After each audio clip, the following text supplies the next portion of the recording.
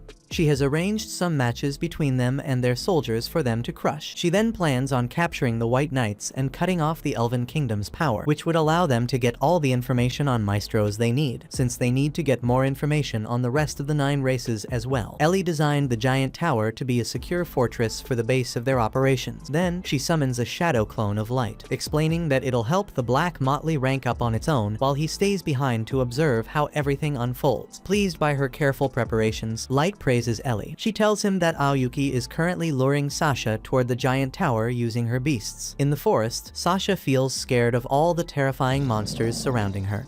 However, she keeps going towards the giant tower since settling things with Light is the only way she can live peacefully. Back in the tower, Light wonders what'll happen once she gets to there, so Ellie tells him that her pet will greet all their guests. Outside, when Sasha sees the huge dragon, she gets scared and backs out. Ellie watches her leave through a camera and tells Light that Sasha will soon return with the White Knights to help her. Finally, she promises to arrange a perfect match by using their soldiers against the elves, saying it'll be a spectacle worthy of Light's time. Later that night, knight in the Elven Queendom. Sasha calls over a royal meeting to discuss the giant tower.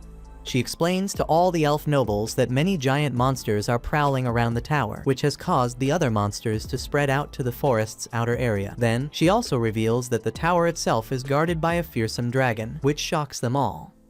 However, the elven nobles refuse to believe such a tall tale, thinking there's no way such powerful creatures would just pop out of nowhere. Sasha tries to convince them that she's speaking the truth. Just then, the Chancellor explains that not too long ago, they received a similar report from the Black Motley. He points out that despite two credible sources finding matching evidence, Hardy is still refusing to mobilize his White Knights and lets everyone else do the dirty work for him. Facing the Chancellor's taunt, Hardy remains silent before finally declaring that he'll lead out the White Knights against this dangerous dragon. After Hardy leaves the room, Sasha asks the Chancellor if she can accompany the White Knights on their mission to the giant tower. The Chancellor reveals he was going to make her accompany them from the start as a reward for reporting this important information. However, he warns her to take a certain item from her father's collection with her since she won't be able to contribute to the fight at her strength level, and she agrees. Later, Sasha asks her father if he can grant her request. The next day, Hardy gathers all the White Knights and briefs them on their game plan. As he explains that Sasha will lead the way, Sharfat wonders if she'll be able to keep up with them. She reassures everyone that she'll be fine, and Michael offers to protect Sasha if anything goes wrong. Meanwhile, Anhia and Kia mention that Sasha is joining them because of the Chancellor's orders, carrying her family's secret item with her, while the twins think it's because Michael is good friends with the Chancellor. Sharfat feels upset that the Queendom's nobles are dragging politics into their mission. Meanwhile, in the tower, Ellie shows the scene to Light using her magic. He asks her how Sasha is doing, so she zooms in on her face, seeing Sasha hard at work. Light praises Ellie for bringing her here with her careful plan. He then notices his own hand trembling, realizing that his body is shaking from excitement. Wondering the kind of twisted faces Sasha will make when he finally exacts his revenge, Light can only pray that she arrives as soon as possible. Back in the forest, Sharfat wonders if Sasha is even leading them down the right path, but she explains that she marked the route the last time she came, pointing out the marks on the trees. However, she stumbles on a hard route, so Michael quickly catches her. Watching the two of them romance it out in the misty forest, Sharfat wonders how they can pull it off. Back on the tower, Ayuki notices that the White Knights are quickly approaching. Soon, they all pull up in front of the tower, where the gate opens up to greet them. From the tower's interior, two giant Orthos monsters walk out and enter the forest. After those monsters leave, even more monsters move out, so Sharfat wonders if they should attack. Hardy tells him to stay back since their main concern is the dragon, and reminds him that the adventurer party they hired will also launch a diversion. Soon, flares go off in the forest, which attract the huge monsters to rush towards them. After they leave, the captain asks Sasha if those were the only Orthoses in the tower. When she nods, Hardy tells his team to begin the attack since the tower is now empty, save for the dragon. However, he still reminds his team to keep up their guard since the tower could be hiding other monsters. To infiltrate the area, Hardy casts a silence spell that completely blocks all sound around their team. Surprised by the chilling emptiness, Sasha admits that Hardy deserves his fame with his terrifying methods. As the elven team charges into the tower, Ellie tells Light to prepare himself since she's about to give him the appetizer before his main course. While rushing through the tower, the elves suddenly step on a hidden teleportation circle, which scatters them all around different areas. Watching them trapped in the tower's maze, Light looks forward to watching the elves struggle all the way into his clutches. As Michael and Sasha take in their new surroundings, Michael suggests walking up the stairs since it seems to be their only way out. While both of them walk up the stairs, Ellie promises Light that she'll begin their revenge plan very soon. He nods, excited to see the looks on their faces when they finally arrive. Elsewhere, Anhia and Kia also wonder where the teleport trap has sent them. Not wanting to take any risks, they decide to regroup with the rest of their team. Suddenly, Mira and Ice Heat approach them with a confident stride. Mira suggests taking on both twins at once since she's way stronger than they are, but Ice Heat refuses to give up her turn, watching the women disregard them like they were just ants. Anhia and Kia get offended, so the twins ask them who they are. Mira tells them they'll be their opponents. Although Mira doesn't think the twins can do anything to her, Ice Heat warns her to be careful. Even though Ice Heat also thinks that Anhia and Kia are just second-rate elves, she still thinks they should remain careful about any hidden techniques. Feeling insulted, the twins get angrier and charge towards them with their swords. As both Mira and Ice Heat easily dodge their attacks, Anhia and Kia proudly announce that they're elite submaestros from the Elven military's strongest division. The twins continue swinging their blades at Mira and Ice ice heat, but the two women brush off the strikes as if they were nothing more than a light breeze, watching them move around like a bunch of rats. Mira stays completely unimpressed, yet the twins keep pressing their assault, fully assured of their own power. Meanwhile, Sharfat is irritated that his team got caught by such a ridiculous teleportation trap. He then notices a person hiding behind a pillar and shouts for them to step out. Soon, Suzu comes out of the darkness with a determined look in her eyes. Sharfat instantly falls in love. While Suzu gets creeped out by his thirsty stare, Sharfat starts courting her with cheesy pickup lines. However, this only creeps her out even more, so Sharfat gets confused. Locke speaks out, explaining that his mistress doesn't like talking to creeps. Sharfat is surprised that Suzu owns an intelligent weapon. Locke goes ahead and introduces them both, though he adds that Sharfat won't need to remember their names for long since they're going to kick his butt. Despite Locke's threat, Sharfat just gets disappointed that he has to fight a pretty girl. Instead of getting on guard for a fight, he tries to convince Suzu to make a romantic getaway with him instead. Suzu feels more and more uncomfortable, and Locke firmly tells him that he isn't her type, refusing to give up. Sharfat presses Suzu about what kind of men she likes. In response, she quietly starts swooning over her beloved Lord Light. Locke repeats her thoughts aloud, though he also adds that Suzu has absolutely no chance with Light. Irritated, she begins slamming Locke against the wall, while Sharfat finally gives up on her stolen heart. With no other choice left, he summons an invisible crossbow and fires an unseen arrow. Suzu narrowly dodges it and retaliates with a blast from her own musket. Sharfat immediately intercepts with his crossbow. Having witnessed her incredible abilities, he starts admiring her even more. Locke also admits that it's not easy to block Suzu's bullets mid-shot. Sharfat also comes to understand that his opponent matches his skill level, prompting him to finally get serious. Back to Mira and Ice Heat, they continue watching as the twins bounce around like a bunch of beach balls. Mira taunts the elves for their pathetic circus act, but the twins tell her that the pillars create a huge advantage for their movement. Despite their confidence, Mira thinks the elves are only bluffing, so they decide to show their strength to her. They suddenly cast a wind cutter spell, which cleaves towards the maids. Mira and Ice Heat easily dodge the attacks, and Ice Heat notes that the elves were able to instant cast their spells while moving at lightning speeds. Mira thinks their abilities are only normal for an elite elf soldier. Suddenly, the twins appear behind them and unleash another wind cutter from close range. This time, Mira and Ice Heat are forced to dodge the attacks. While Mira finally thinks they shouldn't underestimate the elves that much, the twins think they've completely got the upper hand. Continuing to fly around, they decide to finish off the two maids. Elsewhere in the forest, an adventurer falls to his knees in fear as he sees a demonic Orthos approaching him. The monster roars and attacks, but Light's clone suddenly appears in front of the adventurer to block it. The adventurer recognizes him, and Light's clone calls Nimamu and Gold to assist him. Both of them move in front of Light, giving Gold the chance to intercept Orthos's next strike. Nimamu snaps at him to stay out of her way, so he reminds her that they're putting on a performance anyway. Recalling her original mission, she quiets down. Then, the two of them start chasing away the Orthos, acting like they're saving the day. Meanwhile, the real Light is watching the scene from the tower. He wonders if this circus show was Ellie's idea. She denies it immediately, saying those two idiots most likely came up with this plan all on their own. Back in the tower's deeper levels, Enhia and Kia continue to attack Mira and Ice Heat with their wind cutters. As the maids dodge their attacks, Mira taunts them for spamming the same move over and over again. Meanwhile, Ice Heat thinks that the two elves will quickly run out of mana. However, the twins tell them that they've still got hours of battery left, and explains that they haven't even used their real powers. With that, the elves unleash a new variation of the wind cutter, unleashing a barrage of dozens of swift blades aimed straight at the maids. While weaving around the rapid cutters, even Ice Heat and Mira are compelled to admit the twins' impressive power. Suddenly, as Mira dodges incoming strikes, Kia hurls a throwing knife at her. The blade sinks into her leg, dropping her to the ground in pain. Enhia immediately takes advantage of her injury and cuts off Mira's arm. While the arrogant twins start planning which body part they want to cut off next, Mira asks Ice Heat what she thinks about their abilities. Ice Heat admits they've shown an impressive display, but dismisses them as a pair of chumps, which enrages them. They remind Mira that they literally cut her arm off, but she calmly notes that their blades don't have a single drop of blood on them. Mira reveals that she only faked her injuries, and without warning, she eats her own broken arm. In front of the stunned twins, she regenerates her arm like it was nothing. They wonder if Mira is even real, and she responds by pulling on her own head to scare them even more. After detaching her own head, she proudly reveals that she's a chimera, whose body is made of different creatures. Since her body parts are independent, Mira can easily detach and reattach her limbs and head at will. After explaining this, Mira reveals that she and Ice Heat are both level 7777. This massive number completely fries the twins' brains, so Mira tells them to test her out. To see see if Mira is bluffing, the twins attack both maids with another wind cutter. This time, they don't even bother dodging since the attack harmlessly bounces off their bodies. Mira feels smug that her acting fooled the twins, which only infuriates them further, so they charge towards her. As both elves slash their real swords at the two maids, they remain completely unharmed. When Ice Heat and Mira call them worthless, the horrified twins immediately turn tail and flee. Watching them escape, Mira creates a spiky shield, while Ice Heat begins charging her fiery fist Ifrit. Elsewhere, Sharfat taunts Suzu as he continues to attack her. While she runs away from his crossbow bolts, he tells her to start fighting back. Suddenly, Sharfat fires a bolt that streaks straight toward her, and she only just manages to evade it. However, another wave of homing bolts launches from behind Suzu, but she leaps into the air and dodges those as well. Sharfat then takes advantage of the fact that she can't dodge while mid-air and unleashes a barrage of homing bolts that erupt the moment they make contact with her. As the explosion's smoke fills the area, Sharfat thinks he overdid it. However, once the smoke clears, he is surprised to see Suzu standing completely unharmed. Seeing her incredible talent, he continues falling for her even more. Sharfat tells Suzu to abandon Light or whatever loser she's in love with. Suddenly, Locke becomes terrified, realizing that Sharfat has no idea what's about to happen to him for bad-mouthing Light. Suzu suddenly starts powering up and gets locked into complete kill mode. Meanwhile, the twin elves run into a dead end where Ice Heat starts blowing a scorching hot wind towards them. Unable to withstand the intense heat, the twins create giant ice walls with their magic. However, the hot winds burn the ice like butter, so they start casting more magic to strengthen them. With each chant, the twins create new ice walls, which immediately get torn down by the wind's incredible heat. As they desperately try to make more ice walls, even the twins' bodies and clothes catch on fire. However, Ice Heat keeps increasing the strength of her flames, while the twins can only stare at their doom as the intense fire envelops their bodies. Back with Suzu, she pulls Locke's trigger a billion times per second to create an ocean of powered bullets. Even though Locke urges Suzu to calm down, she mindlessly fires a relentless storm of bullets at Sharfat, who only barely manages to escape. As the elf pervert runs away, he tries to counter Suzu's bullets with his crossbows. However, the sheer amount of bullets overwhelms him, and at that moment, one of the shots shatters his crossbow to pieces. Then, even more bullets tear into his body, and Sharfat is overwhelmed by agonizing pain as Suzu's magic inflicts him with poison and a multitude of other status effects. Back to the twins, Ice Heat feels worried that she killed the twins. Mira reassures her that they survived since Ellie cast a barrier to protect them. The twins desperately plead with the maids to spare their lives, and Mira suddenly lifts them up. In that moment, she reminds them of all the times they brutally tortured human slaves without a shred of mercy. She then forces her tentacles down their throats. Mira says that Light has ordered her to torture the twins as much as she can while extracting information from them. She then swallows the twins in her grisly tentacles, ready to destroy every shred of their sanity. Meanwhile, Sharfat lies bloody and broken on the ground, begging Suzu for mercy. Instead of helping him, she starts stomping on his face in rage, ready to kill him for disrespecting her lord. However, Locke reminds Suzu that Light ordered her to keep her prey alive, so she immediately stops. Feeling guilty that she almost ruined her master's plan, Suzu starts crying. Meanwhile, Light asks Ellie about Sasha's status, and Ellie informs him that the elf is just about to reach the top floor. In another level of the tower, Jack faces off against Must. Jack reveals his incredible level of 7,777 and tells the poor elf just to give up. However, Must refuses to believe him since he thinks he's bluffing with such a high number. Knowing how weak the poor elf is, Jack offers him the chance to surrender. However, Must remains confident in his abilities and declares that he'll send Jack back to heaven. As he jumps to attack, Jack easily blocks all of his blows just with one finger. He then sends Must flying with nothing more than a flick of his fingers, launching him straight into a nearby pillar. As Must gets up, he still refuses to believe that Jack is truly that strong. Must declares that he won't let anyone get in the way of his duty to the Elven Kingdom, and his words remind Jack of his twisted ideals, thinking that he's doing the puny humans a favor by crushing them and putting them out of their misery. Jack thinks Must has a disgusting mind, while the arrogant elf self-righteously declares it's his right to exterminate humans since they pollute the very air he breathes. Just then, Must starts charging his legendary axe, pouring all of his life and soul into its body just to get a shot at defeating Jack. Must explains that activating his weapon's power drastically shortens his lifespan, but he doesn't care since he'll use it to defeat Jack. Jack admires his courage. Then, Must finally unleashes his strongest attack, but Jack just blocks it with a steel-coated hand. Suddenly, the iron blood starts growing all over Jack's body, who fiercely shouts at Must to bring everything he's got, since his diamond-hard skin won't take a scratch from any of his attacks. Having lost his mind from the crazy situation, Must lashes out and starts attacking Jack like crazy. However, Jack easily easily deflects his attacks and shatters his weapon like glass. Jack then punches Must's face, sending him flying back. As the elf knight lies lifelessly, Jack prays that he didn't die. Luckily, Must survived with just an inch of his life, so Jack still succeeded in his mission. Elsewhere, the White Knight captain, Hardy, walks through the tower's floors, and Nizuna comes out to greet him, declaring that she's the strongest. Hardy ignores Nizuna, thinking she's just a child role-playing as a hero, so she asks him to pay attention to her. He asks if she's actually his opponent, so Nizuna nods, saying that her master sent her to fight him. Finally, Hardy opens his eyes, realizing that Nizuna is actually very strong despite looking like a kid. Hearing about her master, he realizes that the person pulling the strings must be even stronger than her. Despite that, he fails to understand that Nizuna is leagues above him, so he grabs his sword, ready for a fight. She also takes out her sword to face him, and Hardy notes that all her armor is enchanted with some kind of magic. As Hardy continues to study her, Nizuna keeps swinging her sword. Getting impatient, she brings it up and swings it straight at Hardy, creating a blade of wind that passes him in a flash and tears through the tower's walls. However, the blade also cuts through Hardy's arm. He falls down from the injury, leaving Nizuna confused. She approaches the elf general and tries poking him with her sword, since Hardy doesn't wake up. Nizuna gets worried. Soon, Ellie contacts her and chews her out for breaking the tower, but Nizuna acts like it wasn't her fault. Ellie reminds her that she personally built the tower using her own mana, going through all that effort and even reinforcing the 4th floor's walls so Nizuna wouldn't end up destroying it. Nizuna tries to apologize, but Ellie tells her that she won't be able to carry out Light's order without learning to control her powers. Feeling guilty, Nizuna agrees to control her powers. Behind her, Hardy somehow heals himself using a secret spell. Nizuna wonders why he didn't die from her powerful attack, so Ellie explains she was keeping him alive with her magic. With Hardy up for round 2, Nizuna gets ready to fight again while keeping her power in check. This time, he decides to stop underestimating his opponent and uses his full strength from the start. Hardy activates his silent field, leaving Nizuna confused. He then explains that his silent spell places a debuff on his enemies, draining their strength away and using that stolen power to boost himself. After that, he forms an invisible, soundless blade by shaping the mana from the field, explaining that its real length is never fixed, making it impossible for his opponent to anticipate his strikes. Seeing this, Nizuna puts her sword away and assumes a fighting stance, so Hardy wonders if she's trying to fight against his unpredictable sword with better control. However, Nizuna seems nervous, so he thinks that she'll make a mistake in rushing him. Suddenly, she appears in front of him before he can react and sends him crashing into the tower's wall. This time, the wall only cracks all over instead of breaking apart, so Nizuna celebrates her control. However, Ellie still screams at her for damaging the wall since it will still require her to use mana to repair it. Nizuna also starts screaming at her, thinking she's nagging her too much. Ellie gets angered, wondering where she even learned that word, so Nizuna tells her that the palace maids are always complaining about her. Then, Light tells Ellie to be kinder to Nizuna since she successfully completed her mission. After Light's warning, she finally lets Nizuna go and tells her to bring back Hardy. Leaving the job to her, Ellie apologizes to Light for her outburst, explaining that she wanted to teach Nizuna for his sake. Light asks her if she's doing fine herself since she used so much magic to repair the tower's walls. Ellie reassures him she's fine since only her legs started shaking from the strain, but Light feels concerned for her well-being. Ayuki then reminds them that Sasha and Michael are about to enter, so Light tells everyone to get ready and behave their best. He puts on his dark mask, ready to welcome Sasha for his revenge. Behind the throne room's door, Michael tells Sasha he'll protect her no matter what. Feeling safe in his presence, she gets ready to open the door, but it somehow opens by itself. Inside, Light welcomes Sasha and Michael, and the two of them head in his direction. After getting closer to him, Sasha realizes that Dark is the same person who once showed her his burn scars. Dark greets her casually, prompting Michael to ask if she knows him. She quickly denies it, saying she's only met him once, before snapping at Dark for behaving so arrogantly in front of her. Then, she tells him not to speak to her as if they were longtime friends. In response, Light brings up all the kindness she showed him in the past. Finally, Light removes his mask, leaving her completely stunned. Sasha wonders what happened to his burn scars, so he reveals that he actually faked them using an illusion. Light also explains that he has stopped his body from aging to always remind himself of the pain he felt at her hands. While Sasha struggles to accept reality, Michael asks her if Light is the maestro her team supposedly killed 3 years ago. Light interrupts him and explains that a teleportation portal sent him to the abyss's deepest floor, where he survived and used the powers of his maids to plot his revenge. After explaining his backstory, he finally tells Sasha that he prepared this tower just to exact his perfect revenge on her. As Light asks Sasha how she's feeling, she remains silent. However, her fiancé starts laughing like crazy. He tells her that this is the perfect chance decides to get the reward for defeating the giant tower and capturing Light. Sasha points out that she'll get exposed for failing to kill him if Light returns, but Michael thinks the higher-ups will forgive her mistake if she returns him. Empowered by his words, Sasha turns to Light and mocks him for thinking about revenge against her. She then gets ready to fight, so Light picks up his staff. He warns his maids not to interfere and heads down to face Sasha directly. There, he gives Sasha his well wishes on her marriage and promises to gift her with his revenge. She laughs in his face, thinking that a human could never become strong enough to face an elf. Although Sasha proudly boasts about her new level 500, Light doesn't get impressed. She fails to notice his bored reaction and shows him the special item she got from her father. Light feels curious about the ocarina, so Sasha plays it and summons 3 powerful angels in front of him. With the angels on her side, Sasha thinks she's invincible. She orders the attacker angel to kill him. As the angel smashes at him, Light dodges it and feels surprised that it destroyed the floor. Then, he retaliates with her own staff, but the second angel stops his attack with a holy shield. Surprised, Light increases the power behind his attack, which finally breaks through the angel's defense. Even so, he's left confused, because despite using enough magic to completely wipe out both angels, he only managed to destroy its arms. Just then, another angel heals the other 2 with its magic. Light smirks, realizing that among the angels, there's a clear lineup consisting of an attacker, a tank, and a healer. Meanwhile, Sasha feels absolutely flabbergasted that a mere level 15 human can go toe-to-toe with her Phantasma class family treasure. Smirking proudly, Light reveals his level 999 to her, leaving Sasha terrified. Michael turns around and reassures her that Light is faking it since no one in history has ever been able to reach such a level. She calms down and orders her angels to attack again, so Light used a dust press skill to take them all out. Then, he combines the spell with a shadow dance and fire squall to burn the angels' bodies and prevent them from healing. At last, Light fires off several ice arrows to put an end to the angels, but Sasha uses her ocarina to summon them back. She smiles and explains that she can resummon the angels whenever she wants without using up any of her mana. Light thinks her angel ocarina item is more troublesome than expected. He instantly appears right in front of Sasha and drives his staff forward, aiming to destroy it. However, Michael blocks him with a shield, warning him to stay back. Light praises him for blocking his attack, but Michael tells him he did more than just block it. All of a sudden, the shield sends Light flying backward. Confused by how it managed to repel him, Light questions it, and Michael explains that the shield is also a phantasmal grade treasure capable of absorbing an attacker's power and reflecting it straight back at them. Michael then uses his shield to shatter the restraints binding the angels and tells Light that it also has the power to enhance the stats of both its wielder and nearby allies. Sasha mocks Light for ever thinking he stood a chance, while Michael believes the fight is already won. She steps forward and asks Light how it feels to be backed into a corner, which makes Light burst out laughing at her smug expression. Both Michael and Sasha assume he's lost his mind from fear, but Light tells her she's mistaken if she thinks she could ever make him afraid. With a maniacal look in his eyes, he promises to show her true despair. Even Ellie and Aoyuki get scared and try to stop him, but Light releases a seal on his soul that was locking his true power. Soon, some dark chains start swirling around him, emitting a terrifying aura. Michael warns Sasha to stay back. In that moment, Light calls code 9999 and his call summons a sealed weapon stand and shatters all the dark chains. His staff then transforms into a new X weapon known as Gungnir. Once Gungnir appears in the room, both Ellie and Aoyuki are left staring in horror. Soon, the dark aura clears out from the room and Light tells Sasha she's about to experience true terror. Both Sasha and Michael finally get scared as Light starts approaching them. Michael tells Sasha to quickly use her angels, so she obeys. Then, the attacker angel charges forward and smashes at Light, but he easily breaks its weapon. Even the angel gets terrified of Light's power. Then, the tanker angel summons its holy shield, but Light effortlessly shatters it with his new staff. Seeing Light's overwhelming power, Michael tells Sasha to keep resummoning her angels to stop him. Light laughs, ready to let the elves struggle as much as they want. Suddenly, he feels pain in his hand and realizes that Gungnir's dark aura is burning through it. He realizes he can't this up for too long, but he doesn't care since he's willing to sacrifice his whole arm just to get his revenge. This time, Sasha uses her strongest technique, which combines all 3 of her angels into a supreme archangel. She commands the archangel to use a tactical class spell and completely obliterate Light, so the angel raises its weapon and summons a golden javelin. Sasha proudly introduces her holy javelin skill, saying it's the strongest attack she's got. Watching the archangel's incredible power, Michael feels excited to marry Sasha since it'll put the ocarina right in his hands. Then, Sasha launches the holy javelin, sending it hurtling straight toward Light. When it strikes, Sasha laughs and bids him farewell, only for Light to effortlessly disperse the entire attack without breaking breaking a sweat. Light mocks Sasha for thinking she had the power to hurt him. Terrified, she tells her Archangel to attack again since she has no other choice. However, Light continues to shatter all of its attacks like glass as he walks towards Sasha. He asks Sasha if she's giving up, so she tries a burst of several javelins at once. Even so, Light blocks every attack with ease and keeps advancing toward her with a massive smirk on his face. Fearing for her life, Sasha starts screaming at him to stay back. She panics, firing off more attacks at Light, unable to believe that none of them are working. In the end, Light laughs and tells Sasha to do better, warning her that if this is all she has, he'll be killing her soon. Soon, Light brings out a massive phantom from his weapon, terrifying the elves even more. Sasha desperately tries to make her Archangel attack, but Light's phantom easily rips through it. Then, Michael tells Sasha to quickly resummon the angel, but it fails to do so even after she plays the ocarina. Sasha can't understand why her treasured item isn't functioning anymore, when all of a sudden it darkens, turning black before completely decaying away. Light taunts the elves for having such a weak weapon, but Michael refuses to believe that any weapon could destroy a Phantasma-class treasure. Light then reveals that his Gungnir isn't ordinary at all, explaining that it's a Genesis-class weapon, which is in a league of its own. Michael scoffs at this, convinced there's no chance someone like Light could wield such a legendary treasure. Scared, Sasha tries to get behind Michael and tells Light he just got lucky that the ocarina was stressed. Michael then tells him that he can just deflect all his attacks using his shield, so Light attacks again with his powerful staff. This time, Light's attack easily shatters the shield and knocks both elves to the ground. Michael struggles to get up, thinking that Light must be a legendary maestro. Light tells him that he doesn't even know what maestros are, despite all the times the 9 races keep mentioning them. Knowing he's cornered, Michael admits that he's going to run away. However, he acts like he's giving Light a second chance just to report to his own kingdom. Then, he takes out a special teleportation treasure called the Skyrunner Wing to escape the tower. Unfortunately for Michael, the feather does absolutely nothing, so Light explains that his tower blocks all teleportation magic. Michael refuses to accept this, since teleportation blocking magic is completely unheard of. So Light turns around and calls Ellie. She walks to the front and explains that teleportation magic truly isn't possible for regular people, but she created her own teleportation blocker after studying the Abyss's dungeon core. Hearing this, Michael feels stunned that she's powerful enough to study something as complex as the Abyss's core itself. Since teleportation isn't an option for the elves, Light asks if they'll simply run away. However, Michael refuses to give up, thinking that the other White Knights will arrive to save him. Thinking that his level 3000 captain party will completely destroy Light, he starts laughing and taunting him again. Light knows that the deluded elf will refuse to accept reality unless he cuts off all his remaining paths, so he calls all his warriors to bring the defeated White Knights in. Soon, Light's servants walk in with all of the elves unconscious, leaving Michael and Sasha completely stunned. At the same time, Jack walks into the room, and he feels worried to see the evil weapon in Light's hand. The maids also become anxious, but Light calmly assures them that everything is under control. Then, he walks up to Michael and asks him where all his bravado went. Suddenly, Michael changes his smug attitude and puts his hands on the ground. He offers to help Light take over the Elven Queendom and rule it with his political skill, leaving Sasha completely shocked. Michael tries to tempt him with the offer of power, but Light reminds him he doesn't care at all about their pathetic kingdom. Then, Light reminds him that he only wants revenge on the elves, so Michael asks him to spare his life. He suddenly claims that he had nothing to do with the 9 races mission to kill him 3 years ago, and pins all the responsibility on Sasha. She feels betrayed that her fiancé is abandoning her so coldly, but Michael quickly starts acting like he was never happy with her in the first place. He coldly treats Sasha as if she's nothing more than a commoner who dared to dream of gaining power by marrying someone like him, but she reminds him of all the times he confessed his love to her. Michael shamelessly acts like he was just lying, leaving her completely heartbroken. He then asks Light if he may carry out Sasha's execution for him, but instead, Light calls Ellie to step forward. As she begins walking towards the elves, Ellie tells them how long she has yearned to spill every drop of their blood. She announces that she'll give the elves a long and painful death, so Michael starts begging her for mercy. All of a sudden, he acts like he has realized Light's greatness and started seeing him as the best person in the world. Ellie smirks, knowing that the spineless scumbag is just shamelessly paying lip service to save himself. Michael realizes that his dumb acting didn't work, so he finally decides to turn around and run away like the pansy he is. Ellie uses a strategic class spell called Dornfesseln, which instantly creates barbed vines that trap Michael's body. She explains the full power of her spell, and Michael feels stunned that she could cast it without an incantation. Ellie smirks and tightens the vines, making Michael scream like a tortured dog. She then brings him closer and puts a hand on his forehead to forcefully inspect his memories. Terrified, Michael begs her to let him go, but she turns his brain into mush rush while extracting all of his knowledge. Seeing Michael in so much pain, Sasha trembles in fear. Light reminds her that it's her turn next, so she turns around and takes one last look at her fallen comrades. Sasha turns back to look at Light, reminding him of the times they were together. She acts like she was his guardian angel, always shielding him from the cruelties of their world. After that, Sasha pretends that she was only trying to shield him from Garu's bully, but Light calmly exposes her for putting on an act. He reminds her of the smugness in her voice and the joy she took in the idea of killing a weak human like him. As Light exposes Sasha's hypocrisy, she changes tactics, claiming that Drago coerced her into carrying out his orders. Sasha attempts to persuade Light that what he endured in the abyss wasn't her fault. She also remembers that Light once had feelings for her. She goes as far as offering to become his partner if he agrees to let her live. Suddenly, Ayuki steps in, enraged that Sasha is trying to seduce her master, as if he were a desperate creep. She declares that she'll feed Sasha to her beasts and revive her again and again, just to give her enough pain for disrespecting her master. However, Light reminds Ayuki to stand back, so she calms down and obeys. Light then turns to Sasha and declares that he'll do whatever it takes to learn the truth about their world and master his powers. Until then, he tells Sasha that she can rot in the abyss, trapped with Garu to suffer the same fate. After his declaration, Light starts leaving, so Sasha tries to call out to him one last time. Suddenly, he shoots an arrow at her leg, returning the favor from all those years ago. Finally, Light tells Mira to handle the rest, so she approaches Sasha and catches her with her grisly mouth. Sasha tells Light that all those years, she was only trying to get her own happiness. Light refuses to fall for her nonsense, wondering how a person can get happiness by torturing and humiliating someone else. With that, Sasha's fate is sealed, and Mira completely devours her body. Then, Light starts feeling the effects of using his dangerous weapon, and he falls down from exhaustion. Before the weapon can destroy his body, Light activates his soul seal again, which finally calms its rampant power. Sometime later, the maids take Light back to the abyss so he can rest. Outside, Nazuna asks Ellie if he'll be okay. Ellie tells her she's not sure, so Nazuna wonders how her master got injured so seriously. Ellie explains that despite 3 years of rolling his gacha in the abyss's dense mana, Light only pulled one weapon of the extra rarity, which was his Genesis Gugnir. Although Ellie and May attempted to uncover the weapon's true power, it proved far too dangerous even for them. Because of that, Light gathered all 4 of his level 999 maids to seal away the weapon's complete strength. This time, inside the tower, Light only released one of the 4 seals, which was devastating enough to destroy his arm, showing how much pressure the weapon put him through. Meanwhile, in his room, Light opens his eyes and finds May in front of him. As May feels relieved that her master is okay, Light remembers that he fell unconscious in the tower. Then, he gets up to return to his duties, but May stops him, asking him to rest a bit more. She remembers the very first time she met Light and witnessed his tears, declaring that moment was what drove her to do everything she could to help make his dreams come true. However, May reminds Light that his dreams and ambitions aren't worth sacrificing himself since he has an entire kingdom of loyal subjects who depend on him. Back in the Elven Nation, the Royal Chancellor receives news that the White Knights have gone missing. One of the elf nobles proposes that the knights may have been killed, causing the Elf Queen to erupt in furious outrage. Although the Elf Queen thinks that Hardy is invincible, the nobleman reminds her that he's been missing for 2 whole days without any news. Suddenly, a messenger breaks into the meeting hall, startling everyone. He quickly warns everyone that a giant horde of dragons has gathered outside their queendom, so they all look out to find the dragons swarming the castle. Enraged, the nobles question how their guards allowed the dragons to get inside their borders. Then, the elves hear Ellie's voice through telepathy, announcing herself to be the Wicked Witch of the giant tower. Ellie tells the elves that she received the trespassers who entered her tower and threatens to eradicate their nation unless their ruler appears. As a warning, she commands her dragons to launch fireballs outside the Elven Queendom, which turns the surrounding stretch of forest into a proper hellzone. After leaving the elves completely speechless, she gives them 3 minutes to reveal their leader. Then, Ellie lands in the Elf Palace's main garden, where all the royal guards surround her. Before a fight can break out, the Elf Queen appears before Ellie in person and introduces herself as Lif. She tells Ellie that she doesn't appreciate her disrespect and orders her to leave her queendom at once. However, Ellie reminds her that her white knights disrespected her by barging into her tower, so the queen wonders what happened to them. Ellie refuses to answer her and instead asks why she sent the knights to her tower. She accuses the queen of trying to loot her treasures, so the queen lashes out in outrage, saying there's no way her proud race would stoop to such lowly crimes. Unfortunately, Ellie refuses to believe the queen and starts walking towards her. Alarmed, the queen's guards rush to take action, but Ellie summons a horde of blood-sucking trees that completely drain the life out of them. As the queen looks on in fear, Ellie proudly brags to her about the overwhelming power of the skill. Then, the queen starts running away, so Ellie catches her with her vines. As the brambles bring the queen back to her, Ellie starts scanning her memories to see if she was speaking the truth. After a painful examination, she finds out that the queen was being truthful. However, Ellie feels enraged by all the racist ideologies she found within her brain, so she orders her to release all of the humans enslaved within her nation. She then also declares that the elves are no longer allowed to enslave anyone, threatening to erase them if they disobey her orders. After this announcement, Ellie leaves the queen completely devastated. Back in the Abyss, May tells Light about their successful operation to liberate the humans from the other nations. She then explains that the Mohawk thugs are struggling to help so many new arrivals, so Light gets up to see them. May suggests that he rest a bit more, but Light reassures her he's fine. Soon, he appears in the main hall, where he greets the other three maids. Afterward, Light visits the human settlement near the giant tower, where the Mohawk thugs are doing their best to accommodate everyone. While Light watches the peaceful town, his maids tell him that they're doing their best to turn the land into a self-sufficient city. After that, Light tells them that he was wondering what to do once he found out the reality of the world. Now, he feels confident that no matter what, he wants to protect the world since there is still goodness inside. However, he knows that he has a long road ahead of him if he wants to remove discrimination forever. Light wonders if his ambitions are too grand, but his maids reassure him that they'll do their best to support him no matter what. With his friends on his side, he feels prepared to face all the challenges ahead of him. That was the end. Watch next video on screen and subscribe to not miss more recaps.